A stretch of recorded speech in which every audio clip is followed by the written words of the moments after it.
Kalau tidak ada pertanyaan, maka sekarang kita bahas tentang bagaimana menyusun kajian teori. Ini tugas kalian yang kedua nanti. Berarti kalian nanti setelah mata kuliah kita hari ini ada tugas membuat kajian teori. Bab 2 penelitian, kemudian plus bab 1 yang kemarin diperbaiki sesuai masukan saya. Nanti sama, pada hari Ahad jamnya sama, itu dikumpulkan terakhir. Nanti bab 2 akan saya komentari lagi di pekan depan, kemudian saya kirim lagi ke kamu.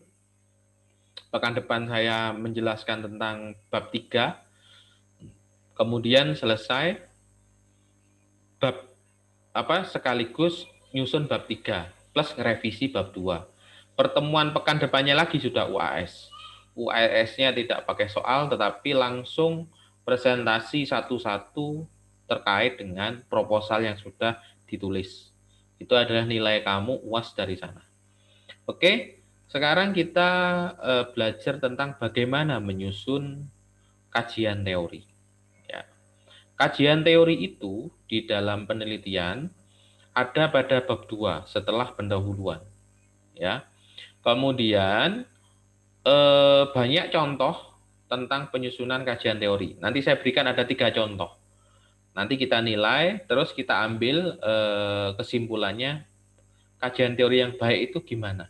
Jadi kajian teori itu ada ukurannya ya, sedang, kurang baik, ada yang baik. Nah, kita nanti berusaha menyusun bagaimana kajian teori yang baik. Yang pertama ini, kita harus melihat bagan ini. Bagan ini menjelaskan letak atau fungsi dari kajian teori. Kalian sudah membuat latar belakang penelitian. Sudah selesai saya komentari. Lah, latar belakang penelitian ini berupa masalah berarti hasilnya yang harus dipecahkan melalui metode penelitian nantinya. Cara memecahkannya memerlukan instrumen. Gitu ceritanya. Jadi latar belakang itu masalah ini yang ada di bab 1 langsung dipecahkan seharusnya dengan metode penelitian tertentu dan instrumen tertentu. Tetapi, ada tetapinya, sorry. Tetapi, untuk menyusun metode instrumen yang baik, perlu ini, kajian teori. Maka kajian teori itu ada di antara latar belakang dan metode. Ya. Kajian teori ada di antara latar belakang dan metode. Padahal kalau umpama langkahnya, setelah membuat latar belakang, setelah menemukan masalah, langsung dipecahkan masalah itu. Langkahnya gitu. Tapi sebelum memecahkan masalah, kita harus menggali alat. Nama alat itu adalah instrumen. Alat yang baik harus didasarkan pada teori-teori pembuatan alat yang ada. Maka kita buat kajian teori. Nah, selain itu ya, di dalam bab 3, semua jenis penelitian ada yang namanya definisi operasional. Ingat-ingat, di bab 3, semua jenis penelitian nanti kamu, ada yang namanya definisi operasional. Definisi operasional itu apa? Definisi operasional itu adalah definisi kita atau pemahaman kita terhadap sebuah variabel yang akan kita teliti. Contohnya definisi operasional. Umpama judulnya penelitian, saya ngawur aja ya. Contohnya judul penelitiannya Ramadan itu adalah efektivitas pembelajaran daring dalam meningkatkan hasil belajar matematika siswa. Umpama judulnya gitu punyanya Ramadan. Kemudian Ramadan akan saya tanya, Ramadan, hasil belajar itu apa yang kamu maksud dalam penelitian ini? Maka Ramadan di situ harus menjawab berdasarkan definisi operasional. Itu. Lah, hasil belajar itu, saya pernah cerita, hasil belajar itu definisinya banyak. Ada menurut Bloom, ada menurut Anderson dan Cradwell.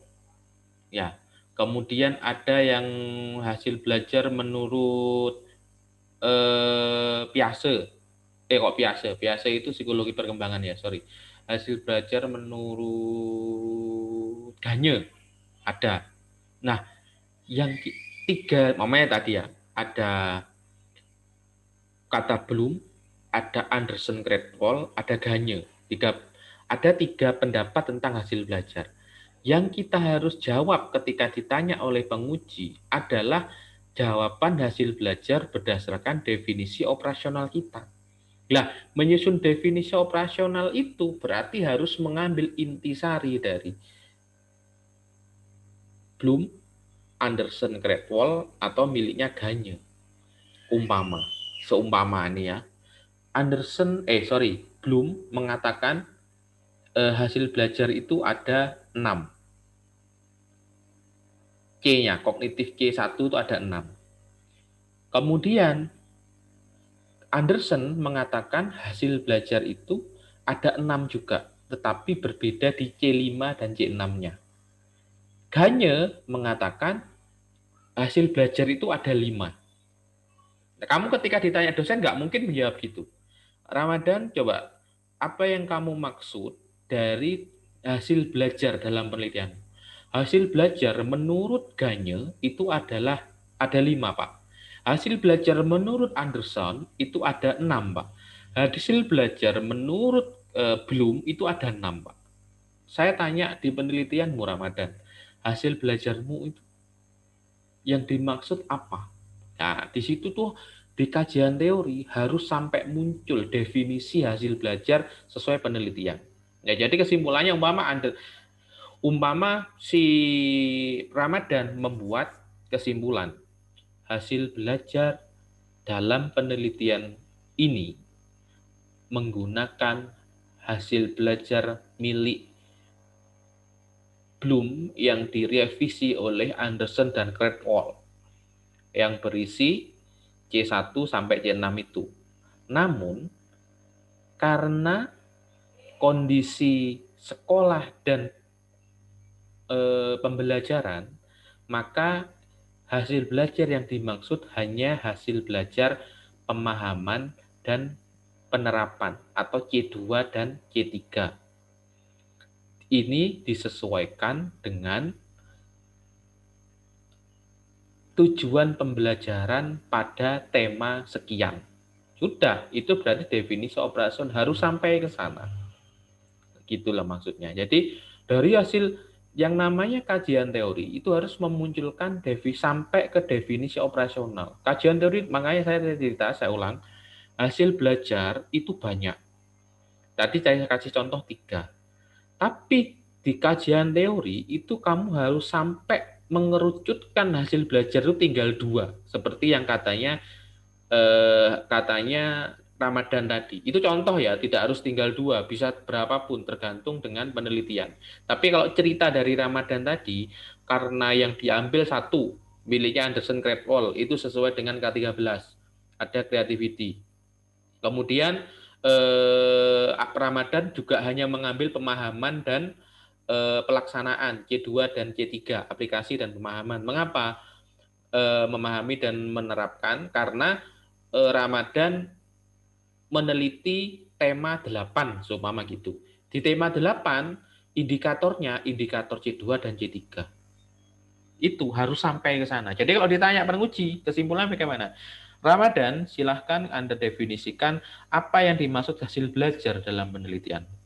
Hasil belajar dalam penelitian saya diambil dari pendapatnya Anderson Cradwell tahun 2003, semua seperti itu. Kemudian dari Anderson Cradwell itu, karena yang saya teliti adalah pada tema 8, dan indikatornya adalah indikator pemahaman dan indikator pelaksanaan, maka hasil belajar yang dimaksud dalam penelitian saya adalah hasil belajar C2 memahami dan hasil belajar C3 melaksanakan. Sudah selesai. Jawabannya harus sampai ke sana. Makanya disinilah letak fungsi dari kajian teori. Tapi ini jarang sekali dilakukan mahasiswa walaupun sudah dikasih tahu. Seperti kemarin saya sudah memberitahu tentang bagaimana menyusun latar belakang. Ada dua jenis paragraf, Rek, deduktif, induktif. Tapi nggawe nih nggak sesuai. Saya nggak tahu kok bisa seperti itu. Apakah video tidak dilihat, tapi resumnya betul. Resumnya betul. Dan nggak contoh-contohan. Ada yang contoh-contohan hanya dua anak. Tapi ada yang nggak contoh-contohan. Bagus, beda-beda kata-katanya. Tapi kok nggawe ini nggak podo ya? Itu kan menjadi pertanyaan besar untuk saya. Nah, di sini juga akan saya sampaikan. Kajian teori itu ada yang asal copy paste saja teori-teori. Nggak sampai memunculkan definisi operasional tadi. Tapi kajian teori yang baik itu harus memunculkan sampai ke definisi operasional. Ketika ditanya peneliti nanti ketika ujian, jelas. Maka tadi, Ramadan, apa hasil belajar menurut? Hasil belajar menurut saya dalam penelitian ini hanya C2 dan C3 dari pendapatnya Anderson dan Cradwell. Cukup jawaban itu. Kalau tidak sampai ke definisi operasional, maka menjawab hasil belajar adalah bla bla bla bla bla bla bla. Menurut ini enggak akan dikejar. Hasil belajarmu itu apa? Hasil belajar saya ini miliknya Anderson Cradwell. Iya, Anderson Cradwell ada 3. Kemudian hanya kognitif, afektif, psikomotor. Kognitif saja itu kejar terus nggak selesai-selesai. Tapi kalau jawabannya sesuai sama definisi operasional, jawabannya sesuai sama hasil kita mengambil intisari dari teori di definisi operasional, selesai orang menjawab. Sekarang sudah dijawab. Jawaban saya tentang hasil belajar adalah sesuai dengan pendapat Anderson Cradwell tahun 2003 tentang kognitif C2 dan C3. Mengapa saya mengambil C2 dan C3, Pak? Karena saya meneliti di tema 8 kelas 4. Tema 8 kelas 4 itu indikatornya adalah memahami dan melaksanakan. Saya mau tanya apa lagi? Penguji mau tanya apa lagi? Nggak bisa tanya, sudah. Jawabannya sudah dijawab semua. Umpama ada penguji iseng. Loh, Mas Ramadan, kok bisa ngambil kok bisa tema 8 itu memahami dan melaksanakan? Apa enggak yang lain? Mohon maaf, Bu atau Pak, karena saya mengikuti silabus yang dibuat oleh Kemendikbud. Kalau saya merubah indikator, berarti saya harus merubah eh, kompetensi inti dan kompetensi dasar yang ada pada kurikulum, dan itu tidak mungkin. Nah, itu kan pertanyaan jebakan jelasnya. Ya. Jadi sampai ke sana. Ingat yang namanya kajian teori harus sampai memunculkan definisi itu. Oke, sebentar lagi ini Mas pasti masih bingung. Saya punya 3 contoh bab 2. Kamu baca, tolong saya kasih waktu satu persatu. Saya suruh kamu menilai nanti bab 2 mana yang sesuai dengan yang saya sampaikan. Coba ya, kata saya mulai. Ini bab 2 yang pertama. Silahkan dibaca tentang kemampuan kreativitas.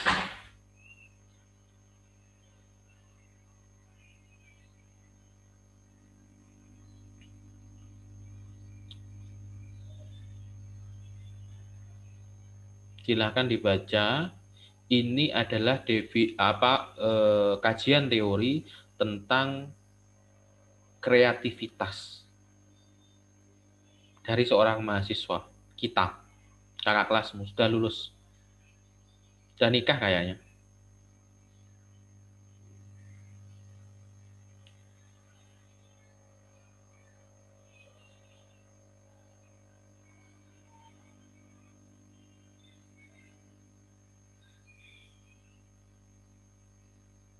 Dibaca skimming aja ya. Jadi nggak usah dibaca satu persatu, tapi dibaca skimming.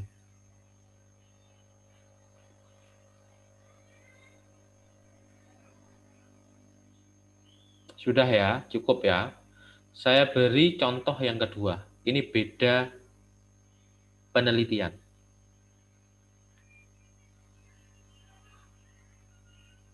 Ini yang pertama, definisi tentang atau kajian teori tentang berpikir kreatif. Nah, ini tentang berpikir kreatif. Sudah ya. Yang kedua, ini tentang digital literasi.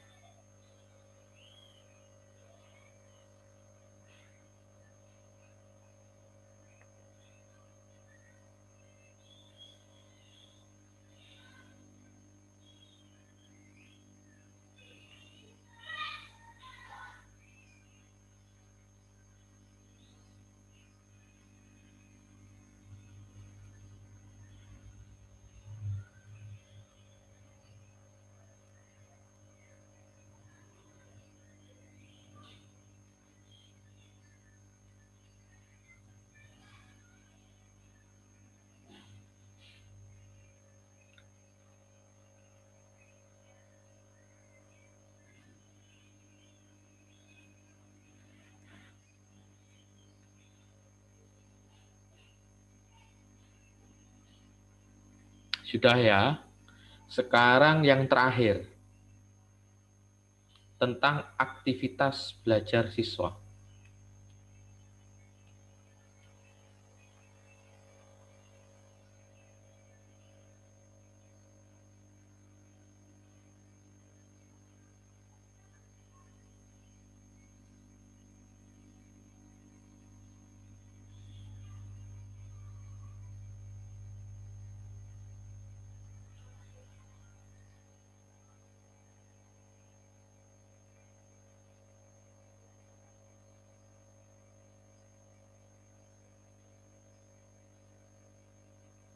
Sudah ya.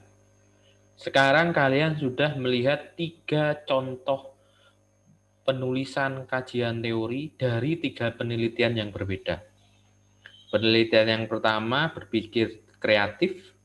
Ini berpikir kreatif sama, dia adalah variabel terikat. Ini digital literasi atau literasi digital, ini juga variabel terikat. Kemudian yang terakhir adalah aktivitas siswa. Ini juga variabel terikat, sama-sama variabel terikat. Dari 3 ini, urutannya ini ya. Ini yang pertama, berpikir kreatif. Kemudian yang kedua, berpikir kritis. Literasi digital. Yang ketiga, aktivitas belajar. Saya tanya, kalau diurutkan dari yang paling baik ke paling kurang, itu yang mana?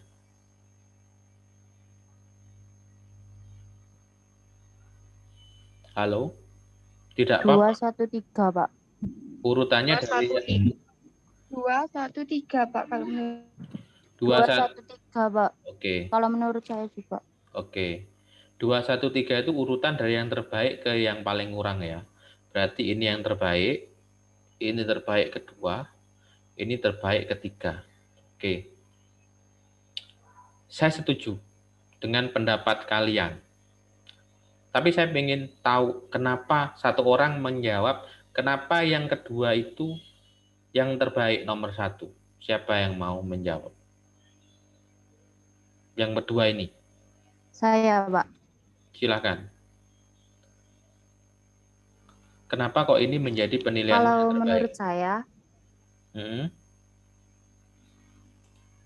karena pada yang kedua itu sudah jelas, Pak, apa teori disesuaikan dengan apa yang diteliti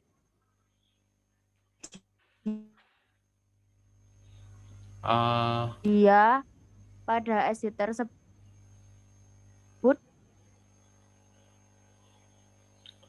Oke, Nurfaizizah. Dan disesuaikan yang diambil pada siswa sekolah dasarnya itu muncul, Pak. Iya, Pak. Mohon maaf, saya tidak mendengar ya. Tadi putus-putus ya. Apa sinyal saya atau yang lain juga sama ya? Sama Pak, saya juga kurang Oke, dengar. berarti Sama, Nur Pak. Faizizah sinyalnya kurang bagus. Tadi saya menangkap, tapi sedikit. Nanti kalau kurang kamu tambahkan lagi, Nur. Tadi mengatakan dia memilih yang nomor 2 karena di sini itu tadi sudah diambil dari pendapat-pendapat dan disesuaikan dengan kondisi yang ada di SD tersebut, kebetulan di SD Muhammadiyah 8 dan 18 Surabaya, dan kemudian ini juga sudah disesuaikan dengan karakteristik perkembangan siswa dan model pembelajaran yang digunakan. Gitu. Apakah saya ada kurangnya?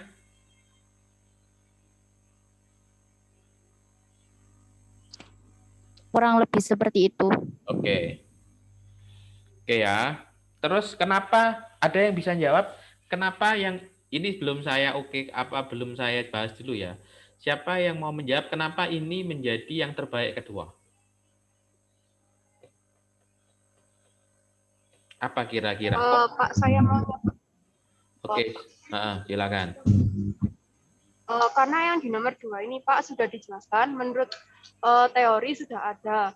Cuman ini tinggal ininya saja. Mungkin kesimpulannya itu kurang jelas mungkin Pak. Soalnya kalau di yang nomor 1 tadi itu sudah jelas dari menurut ini tuh seperti ini. Nah, dia mengambilnya beberapa yang memang sama gitu Pak, mungkin lalu dijadikan acuan untuk membuat indikatornya tadi. Sedangkan kalau ini memang sudah bagus, cuma lebih kurang ke dalam penarikan kesimpulannya Pak. Oke, jawabannya menurut saya sempurna jawabanmu. Terus yang terakhir, kira-kira kurangnya apa? Yang terakhir kira-kira kurangnya apa? Sehingga ini menjadi pilihan terakhir. Saya, Pak. Oke, silakan. Kalau ini lebih ke teori semua, Pak, tanpa ada kesimpulan dari mahasiswa yang buat. Oke. Terus? Ada lagi tambahan? Itu saja sih, Pak, menurut saya. Oke. Itu ya. Jadi secara saya beli contoh milik mahasiswa, kakak kelas kamu semua. Tiga-tiganya ini yang 2 sudah lulus, yang 1 belum. Ada 3 ini yang 2 lulus, yang 1 belum. Nah, yang 1 masih mau ujian.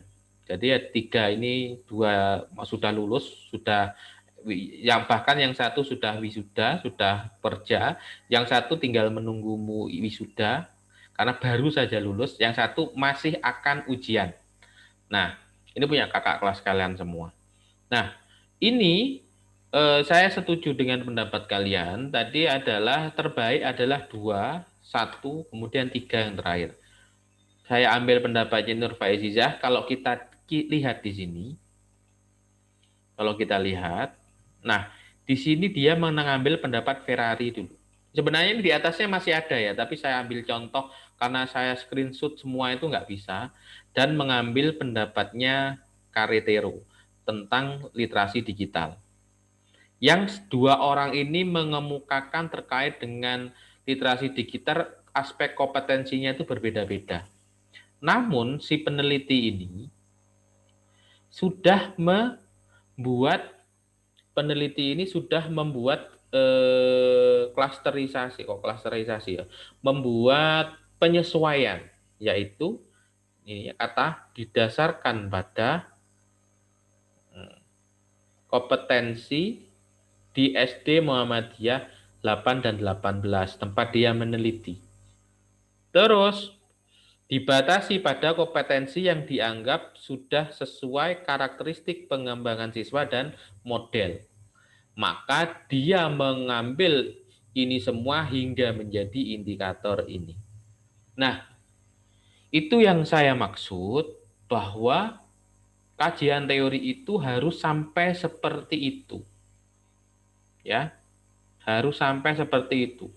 Mengambil pendapat dari teori-teori yang sudah matang, kemudian kita sesuaikan dengan kondisi lingkungan kita, kurikulum kita, perkembangan siswa kita yang mau kita teliti, terus sampai dikerucutkan menjadi indikator ini. Sehingga umpama anak ini ditanya, Mbak, kenapa kok literasi digital dalam penelitianmu itu apa? Literasi digital dalam penelitian saya, itu saya ambil dari pendapatnya Ferrari dan Carretero bahwa dan sudah saya sesuaikan dengan kompetensi digital literasi yang ada di kelas 5 di SD Muhammadiyah 8 dan 18 Surabaya dan penyesuaian dengan model, maka literasi digital yang dimaksud adalah ada 3 indikator nantinya, yaitu literasi data dan informasi, komunikasi dan kolaborasi, dan yang terakhir kreasi konten. Jadi ada 3 ranah kompetensi yang akan dinilai menggunakan literasi digital ini. Sudah. Ini masuk ke definisi operasional nanti kata-katanya. Jadi definisi operasional literasi digital. Literasi digital adalah kemampuan literasi digital siswa yang ditandai dengan kemampuan atau peningkatan literasi data dan informasi, komunikasi dan kolaborasi, kreasi konten. Jadi sampai sini ini sudah mendapatkan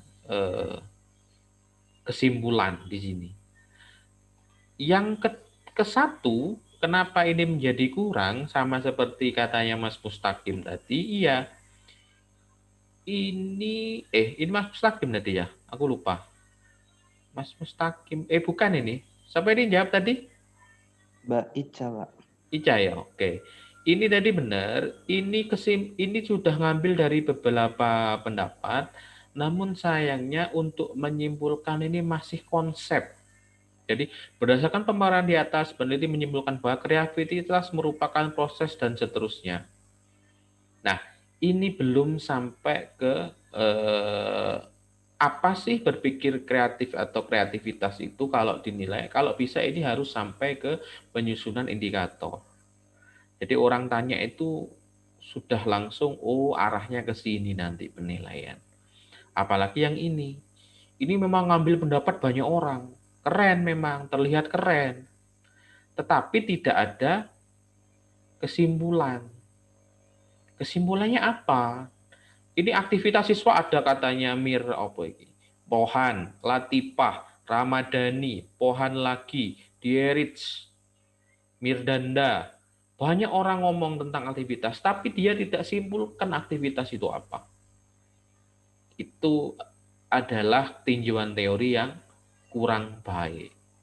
Nah, maka yang saya minta pada kalian nanti adalah membuat sesuai sama yang ini, membuat kajian teori di bab 2 yang nanti bisa sampai menjadi definisi operasional. Bisa sampai menelurkan sebuah indikator apabila itu variabel bebas. Variabel terikat. Tapi kalau itu variabel bebas bagaimana, Pak? Variabel bebas ya harus tetap didefinisikan menjadi definisi operasional di kajian teori. Umpama PBL menurut A, PBL menurut B, PBL menurut C. Kamu yang PBL yang mau kamu gunakan tuh PBL menurut siapa? Langkahnya bagaimana? Itu harus sampai ke sana. Ya, jadi seperti itulah kajian teori yang baik. Harus sampai bisa menjadi definisi operasional. Sekarang, ini kan sudah saya kasih contoh kajian teori dari 3 penelitian yang tadi kalian bisa mengerucutkan terkait dengan yang paling baik sampai ke yang paling kurang. Sekarang bagaimana cara menyusunnya? Ini yang slide terakhir. Yang pertama, pilih teori yang sesuai dengan variabel.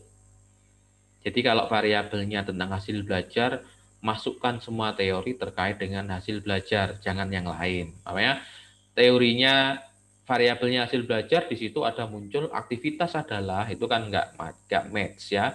Jadi pilih teori sesuai dengan variabel. Jadi variabelnya apa, di situ selesaikan. Variabel hasil belajar, maka semua definisi tentang hasil belajar menurut teori atau ahli-ahli masukkan di situ. Usahakan dapat dari yang babon. Babon itu maksudnya adalah dari yang utama. Maksudnya gini, hasil belajar itu kan rata-rata yang digunakan miliknya Bloom ya. Umpama ini ya, Bloom, saya membaca penelitiannya Bloom. Saya tulis di penelitian saya. Ya. Terus dalam penelitian saya ngomong hasil belajar nih pakai pendapatnya Bloom. Kemudian kamu ngomong hasil belajar, itu kamu mengambil pendapat saya. Hasil belajar menurut Fitroh, menurut Bloom dalam Fitroh, maksudnya bagaimana? Kamu membaca pendapatnya Bloom dalam penelitian saya, lah itu berarti bukan merupakan pendapat utama. Itu adalah sudah merupakan definisi saya sebagai orang yang membaca teorinya Bloom. Kamu rujuk ulang. Tuh. Tapi usahakan kamu ngambil langsung pendapatnya Bloom. Kamu sendiri ngambil langsung ke pendapatnya Bloom terkait sebuah teori. Kalau bisa seperti itu namanya merujuk langsung. Nah, kalau kamu ngambil pendapatnya Bloom, tapi melalui penelitian saya, itu berarti kamu melakukan rujukan yang tidak langsung. Ya, jadi usahakan menggunakan pendapat yang babon, yang rujukan langsung ke sumber utama. Itu lebih baik.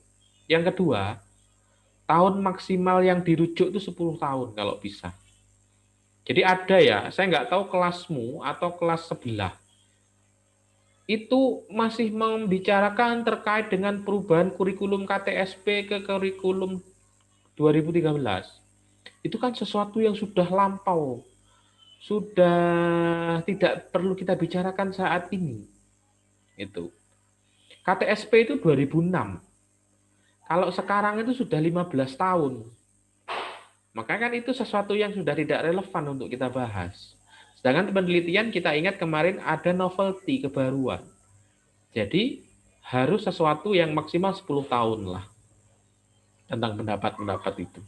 Dan sekarang kurikulum 2013 dengan revisi-revisinya sudah tidak menyebutkan kurikulum 2013, tapi menyebutkan K13 kan gitu. Tapi di pendapat di miliknya salah satu mahasiswa itu menuliskannya masih perubahan dari KTSP ke kurikulum 2013.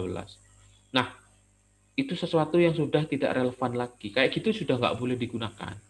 Kecuali, ada kecuali, tidak ada perubahan. Contoh, Bloom versi awal itu kan sudah direvisi oleh Anderson sama Cradwell. Berarti yang kita gunakan sekarang adalah Bloom yang revisi Anderson Cradwell. Bloom yang awal itu sudah nggak kita gunakan. Jadi C1 mengingat, C2 C1 ingatan, C2 pemahaman, C3 aplikasi, C4 analisis, C5 sintesis, C6 evaluasi. Itu miliknya Bloom, sudah nggak kita pakai. Tapi kita pakai miliknya yang Anderson. Apa? C1 mengingat, C2 memahami, C3 melaksanakan atau mengaplikasikan, C4 menganalisis, C5 mengevaluasi, C6 mencipta atau meng-create. Itu yang kita gunakan. Jadi harus up to date pendapat yang kita pakai. Kecuali nggak ada perubahan. Contoh Piaget. Piaget itu mulai tahun 1970-an yang berbicara tentang perkembangan anak.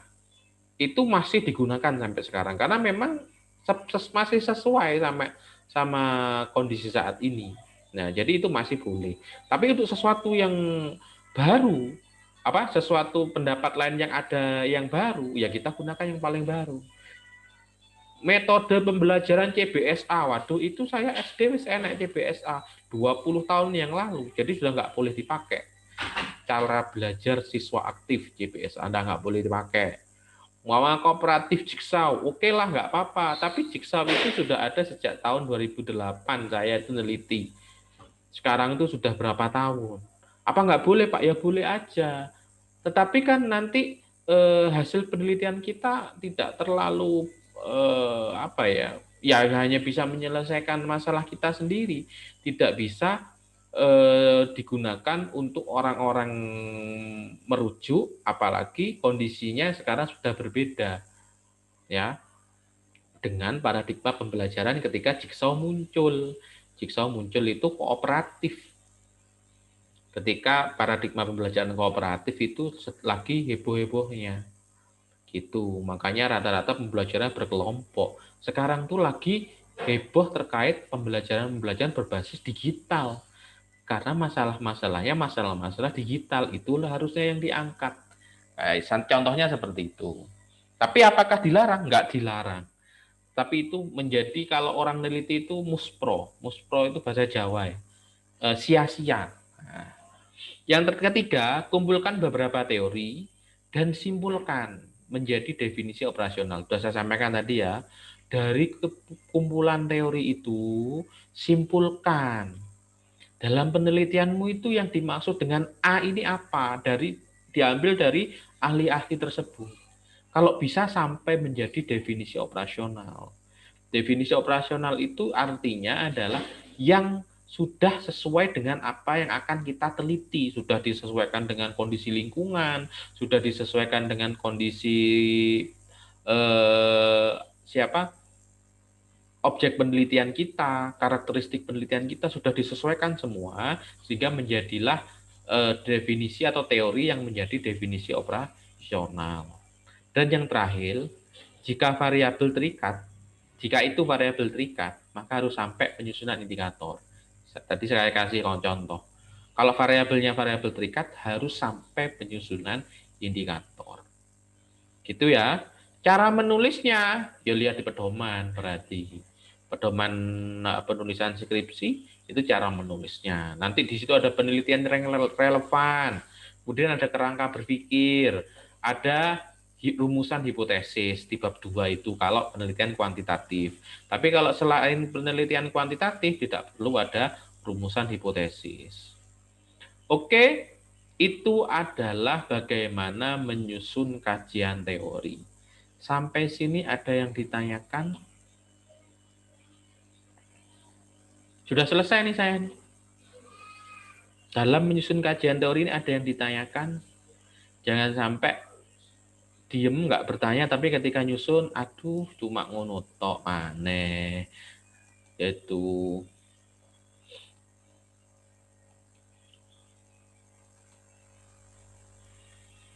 Atau ditanyakan itu bukan sesuatu yang kalau nggak ngerti belas tanya gitu loh. Jangan takut untuk bertanya. Kita selalu mengingat ada pepatah mengatakan malu bertanya sesat di jalan.